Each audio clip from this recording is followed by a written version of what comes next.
So while we were on the break, we had a great question. So the question was asked, hey, Miss McKay, whenever you're starting to train athletes, how do you decrease that bilateral deficit, correct? So what we know is through a series of progressive overload, the body will bring that bilateral deficit. It will start off over here, and then all of a sudden it will disappear. It's almost, think about it like this. Think about those opposite hemispheres going, you're asking me to do this, well, you're asking me to do this. Let's come to common ground. And when we come to common ground and move forward together, we no longer have a bilateral deficit, we're better together. Does that make sense? Yes, is that a good analogy? Yes, class? Okay, bilateral deficit is when the two hemispheres of the brain are not moving with a common mission. Whenever we begin to train and the body responds through the central nervous system, through the muscular adaptations, the two sides come together, the deficit is no longer there, and we're better together. What are we? What are we? Better together. All right, very good. So now we talked about EMG, we talked about bilateral deficit. Now, let's talk about this thing called muscular hypertrophy. Say that. Muscular hypertrophy. But you got to really say it like muscular hypertrophy. Say it. Muscular hypertrophy. Okay, so do we in our field happen to love muscular hypertrophy? Yes or yes? Yes. Let the people across the hall know we love muscular hypertrophy. Yes. Yes. We love to see muscles grow and experience muscles getting stronger. Here's what you need to understand. If you don't love muscular hypertrophy, you're in the wrong business. I'll come and help get you advised in another major. Maybe you need to be an accountant. If you like to see numbers get bigger, I like to see muscles get bigger. So that's why I'm in this field. So when we talk about muscular hypertrophy, we actually see, y'all flash back, you know this, think, what is this? What is this? What did they do? Cross bridge and form a sarcomere. So what we know is, if I had this little skinny actin and this little skinny myosin that were untrained, they'd have a little skinny sarcomere. Now, let's just say we started training, and through this 6 to 10 week process where my nervous system is really starting to talk to my muscular system, my little skinny actin is going to get bigger. So now all of a sudden it's gone from skinny to bigger. And then now my myosin, which used to be right here skinny, is now this. So now what used to look like this in the untrained person now looks like this. Is this bigger or is this bigger? Option like at the eye doctor. Does this look better or does this look better? Okay? So when you think about someone, when you think about the muscular system, does this look better or does this look better? The hypertrophied muscle. Actually, and I'm sort of joking, but not really when we talk about visual, but we do know that there's a correlation between muscular hypertrophy and muscular strength and muscular efficiency. So we know that that also comes into play. It talks about, we see that the actin and the myosin change as well. When they do is, remember, these were the old filaments, okay? And what they did is they started packing, and these are two words that are in here, titin and nebulin. You don't need to know those, okay? But they start wrapping this stuff around the outside. So they actually go from skinny to here to bigger around here. It's still the same sarcomere, it's only bigger. Say that. It's still the same sarcomere, it's only bigger. It's the same skinny actin, the same skinny myosin. They started training, and all of a sudden they got what? Or swole. Just say it. They got swole.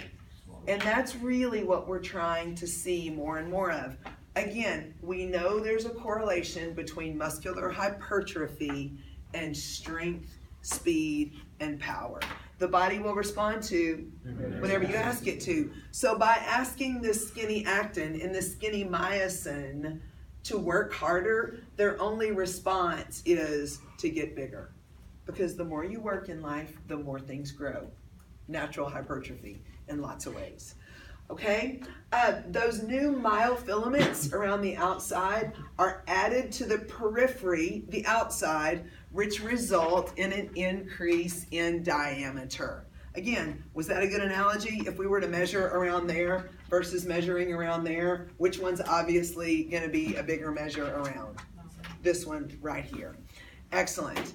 That is actually a process called myogenesis. What's it called? Myogenesis. This response is critical for increasing muscle protein synthesis. So what is muscle protein synthesis called? Myogenesis. Say it. So what are you doing? You're just basically creating what? What are you creating? What are you creating? Muscle. Say it loud. What are you creating? Muscle. Very nice. You're creating muscle. Myogenesis. Very good. Tell me that makes sense. Makes sense. All right. Look at this box in the left-hand column of page 94. The process of hypertrophy involves both an increase in the synthesis of contractile proteins, actin and myosin, within the myofibril, and an increase in the number of myofibrils that wrap the fiber itself.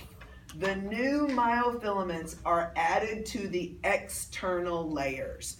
So it's actually layers on layers on layers on layers. It's a beautiful thing that starts to happen. It's called myogenesis. What's it called? Myogenesis. Very nice. Now let's get a little controversial here. Some people say, hey, what if I didn't have to work as hard? Because that's what people try to do. They say, what if I didn't have to work as hard and I could actually take those bigger muscle fibers and just split them and grow each one of these to be bigger? That is a process called hyperplasia, and it's in the bottom right-hand corner on that page 94. Now, there have been some studies done about hyperplasia, and current science is telling us that in humans, it probably is not the most efficient and effective way to have myogenesis. Hey, what's myogenesis? Building muscle. So we're saying that hypertrophy is the most efficient and effective way, not hyperplasia. Now, there have been some studies done about hyperplasia. And those studies have been done on animals that they have put in extreme situations. One of the ones that one student brought to the class was they took canaries, and all of a sudden they took one of their wings and they held it up here, and then they took one of their wings and they held it up here, and then they just left that canary hanging there for 24 hours. And then they came back and did a muscle biopsy in the breast tissue of that canary. Well, what kind of people are you? What do you think happened to those individual sarcomeres? Do you think they stayed as one unit, or do you think they got hyperplased? What do you think? That's a verb now. They got hyperplased. They actually broke down the fibers. And what they realized is that that canary was never able to fly as efficient and effective as they did before because of the severe amount of muscle damage. So when we see, would that be in the concentric phase or in the eccentric phase? In the eccentric phase. We know that in that eccentric phase, we do see more risk of damage. We do see more risk of injury. But when it comes to that extreme eccentric phase, that really is not what we want to make happen. So when you take that philosophy and apply it to your training programs, you need to remember that just because we know that the eccentric phase is the best way to get stronger, there really is not a reason for you to go to the top part of a pull-up, strap 400 pounds on your body, and try to slowly, eccentrically do that. Now, we do want to progressively overload, but not aggressively overload. Now, one thing that I want you to Google for your viewing pleasure on YouTube is, and some of you have probably already seen it. If you haven't seen it, it's called the Exploding Biceps Man. So when we talk about hyperplasia, it does exist when a muscle fiber has reached its absolute maximal limits, typically done in extreme cases of stupidity or someone that is really using anabolic steroids. And the fact that they really can't lay down actin and myosin quick enough to have efficient myogenesis take place. So we see this happening.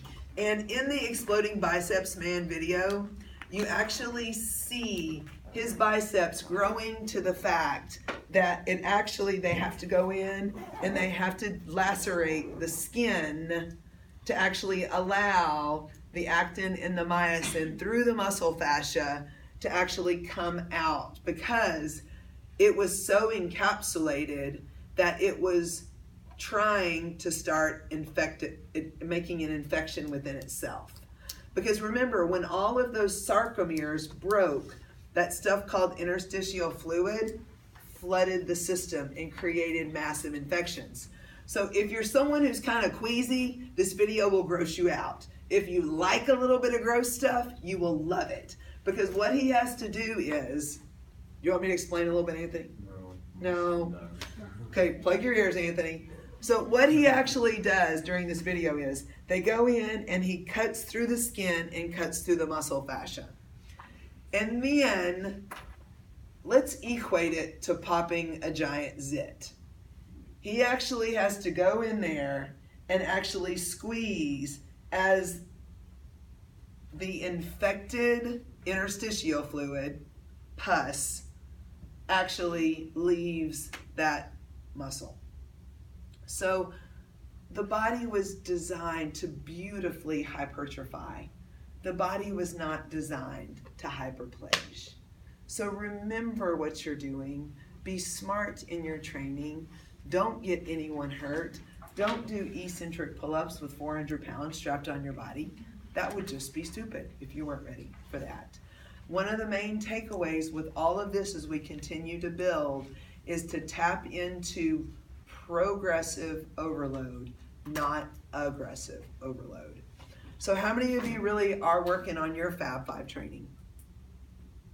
Okay, if you have not started your progressive Fab 5 training, you're missing out on the power that your endocrine system can do, but first changing your nervous system. Hope you learned something today. Hope you had fun. Tuesday, Thursday class, hope you take away something from the videos. God bless you all. I will see you all next week. Adios.